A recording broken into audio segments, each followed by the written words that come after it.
But just to take a step back now, Julie, we're just going to talk a little bit about some of the statistics around the morbidity, but also mortality related to cancer within Australia.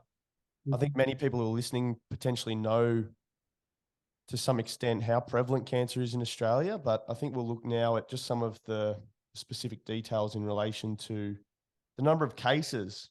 So in the Australian Institute of Health and Welfare report in 2022, there was 163,163 cases.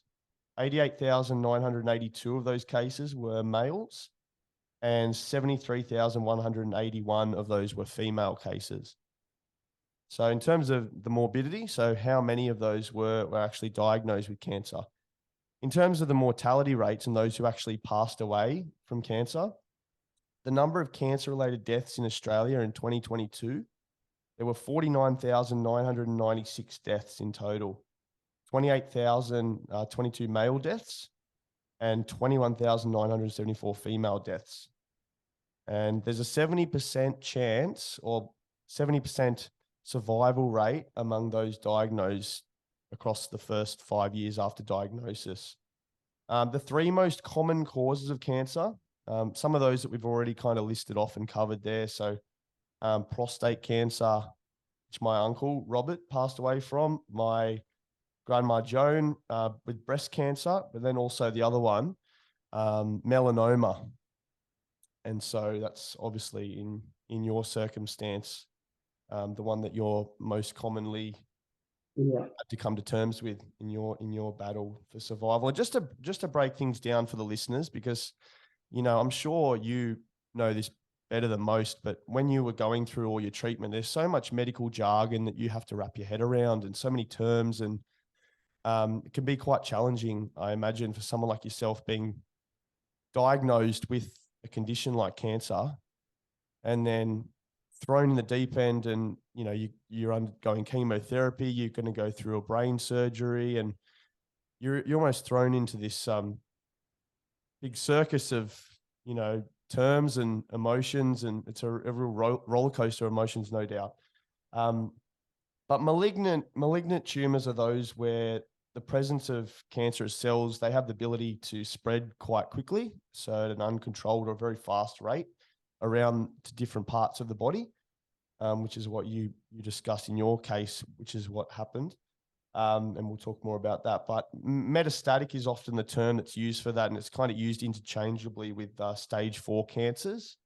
The opposite of malignant is benign, so those cancers which don't necessarily spread. So, often a variety of different skin cancers, for instance, which can be cut out, are often benign.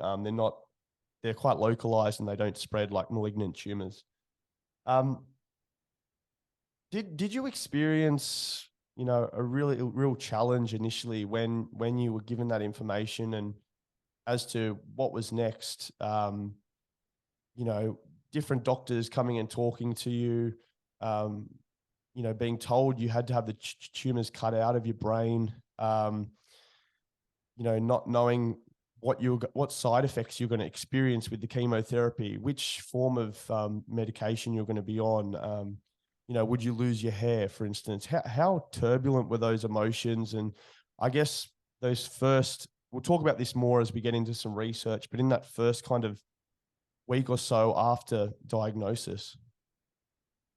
Yeah, so as I mentioned before, I knew I had cancer, but I didn't know what type of cancer I had. And I'd had the liver biopsy, which didn't tickle. And then it was time to go and see a professor to, find out what type of cancer I had. And of course, that's when we sat in this cold doctor's office in a really old hospital over in the western suburbs of Sydney. And the professor, who now has become, I would say, a friend,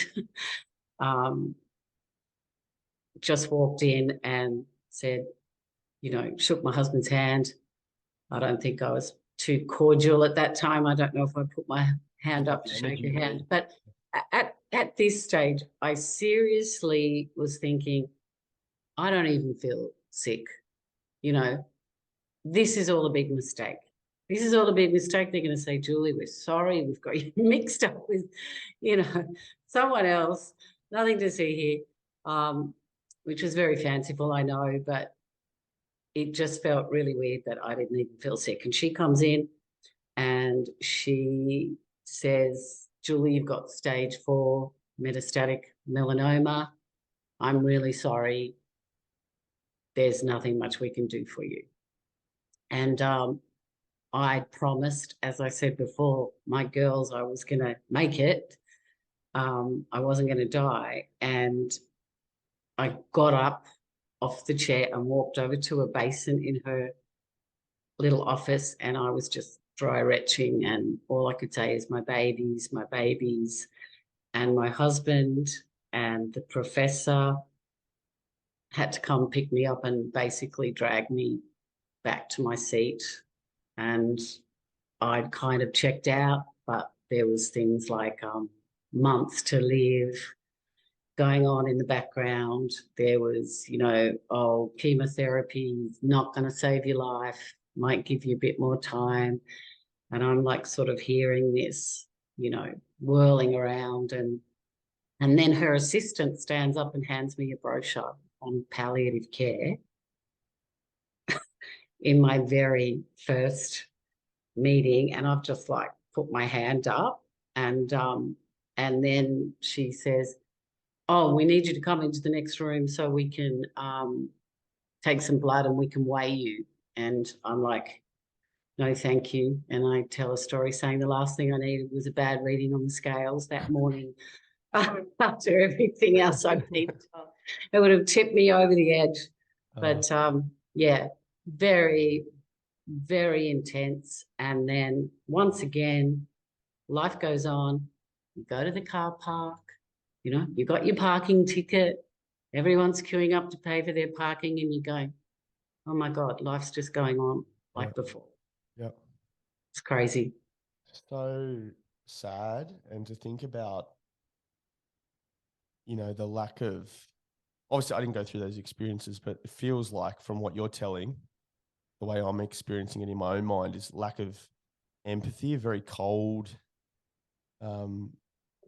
Yeah, it environment felt, interactions there. yeah, yeah. I guess you've got to put yourself in their shoes. I guess they do that every day. You've got to tell people that sort of stuff every day, and it does become a little bit matter of fact, and some do it better than others. Probably wouldn't have mattered how she told me that day, but it could have, yeah, it can always improve, I think. Yeah, Talked in about how the you talked about delivery. the you talked about the biopsy you had and how that was quite painful. You mentioned a lot of what you're experiencing now, whether it be emotional or physical. You weren't experiencing too much pain. Do you think that was related maybe about, well, with regards to the amount of adrenaline you had going through your body? I imagine after you'd had that seizure and you'd been taken to hospital, had the diagnosis and those really strong, you know, conversations with your daughters and your husband, I imagine it would have been a period where you would have been in that fight or flight. It's like Yeah, kind of emotional hypersensitivity and, you know, yeah, state of like physical and mental, you know, stress. Do you think that yeah, had anything to do with the lack of emotion and the lack of pain you're kind of feeling at that point in time? yeah. I really don't know the answer to that. I mean, the tumors obviously hadn't, well, the tumor in my brain, obviously, that caused a brain bleed, and that's why I had the seizure, and that's how we knew there was something wrong.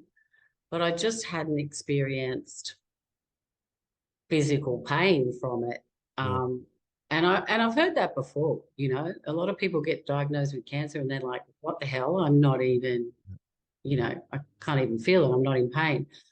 But talking about the adrenaline, and it is hard because you can't prove any of this, but having teenage daughters, I was like the mama bear, you know, I don't want them suffering or thinking I'm suffering. They're teenagers. They need to be enjoying their lives. Like, no way am I going to put them through anything. So I just went on with life as normal as much as I could. The brain operation, that was pretty heavy. Lots of pain after that for a few days, but really that's about as bad as the pain got for me. The emotional and mental pain was pretty tough, but the physical pain, yeah, wasn't too bad. Even like I did end up going on chemotherapy. I had to. There was nothing here for me in Australia. There was nothing. And I just thought, you know, yes, it's a stopgap, but I need to do it so I can hatch a plan. That's all I was thinking. So, yeah, lots of adrenaline, but lots of, God, I don't know, I just have to call it freaking love for my family and daughters that I would just get up and keep going.